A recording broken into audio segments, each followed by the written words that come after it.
from Eureka Electrosoft Solutions Private Limited. Today we will discuss a project here, and it is Ethernet based physical quantity measurement and remote data transmission using the LAN cable, using the normal TCP/IP protocol.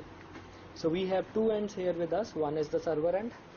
On my server I have connected a microcontroller based board where we have a physical quantity measurement sensor.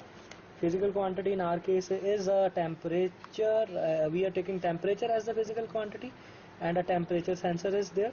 So here is my temperature sensor.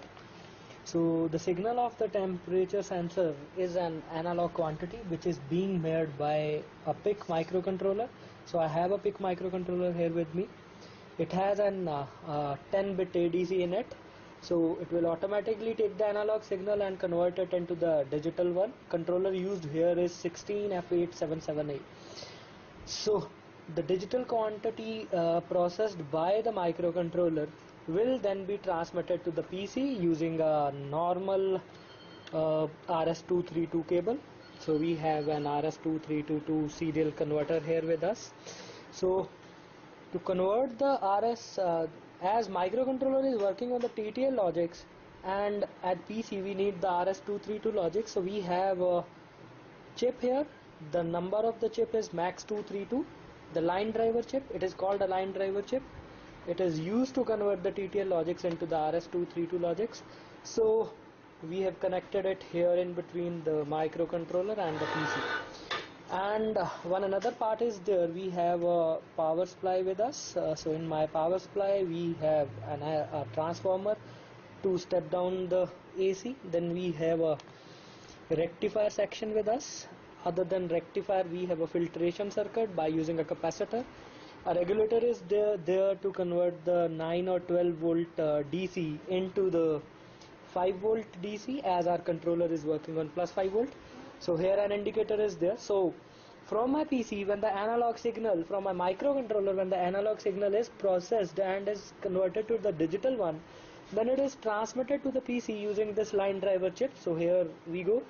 So here we have the connector with us. This connector is our DB9 pin connector. You can see it here. So from this connector the data will be passed to the PC. So this is my PC. So you can see here a .NET platform based application with us. So we have developed it in C#. Visual Studio is used here. So here is my machine, the PC. So from the PC we have a LAN cable with us. So this one is my LAN cable. This LAN cable is going to the next machine. So here I have the second machine with me, and from this Ethernet input the PC will process the data coming from the server. This is my host. So we have a server there. Now we have a host with us. So from the host,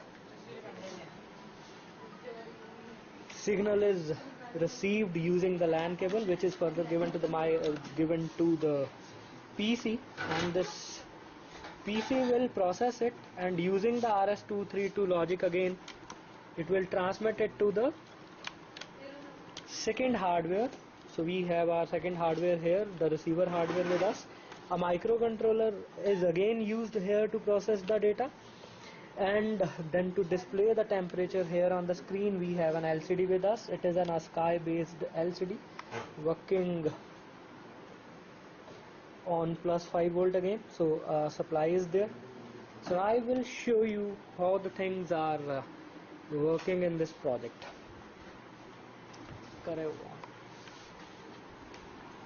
So when we will run this software, in the output window we will see this as the result. So IP address, we have to put the IP of the PC with which we have to connect our machine. So 192.168.0.1 in our case. Host name is EESPL, so there should be a common host name between the two. So this block is to have the output. So here we have 3 buttons with us to connect, disconnect and exit. So same is the scenario with the second machine. That is my host. In case of my host, we have to put the IP. So IP will automatically be fetched from the machine. So by pressing the online button, it will automatically begin to take data from the server. So from the server we have pressed the connect button. So when we will press the connect button, it will take the data from the hardware. From hardware, temperature is being processed by the controller and is being sent to the PC. Where on PC, here we can see only the values. So value change is there, you can see it. Temperature change is there. So the value of the temperature is passed to the second machine. Where on the second machine you can see we are getting the data, we are getting the temperature values, as well as we are also having a graphical representation of the same data here. So here our graph is, you can see the values varying between 26 to 30. So this is our graph. So graph is continuously changing its value according to the values received from the receiver. So the same value is passed to the hardware again using the COM cable, using the RS-232 converter, and is being received by the microcontroller, which further gives it to the second LCD. So here on the LCD we will get the value. So this way we can represent an Ethernet based data communication, as well as the measurement of the physical quantities, processing of the physical quantities using the .NET platform, using the C#, and the transmission of these quantities over the internet, over the LAN, using the Ethernet protocol. Here we have used the LAN. By using the static IPs, we can even transmit the data over the internet. Thank you.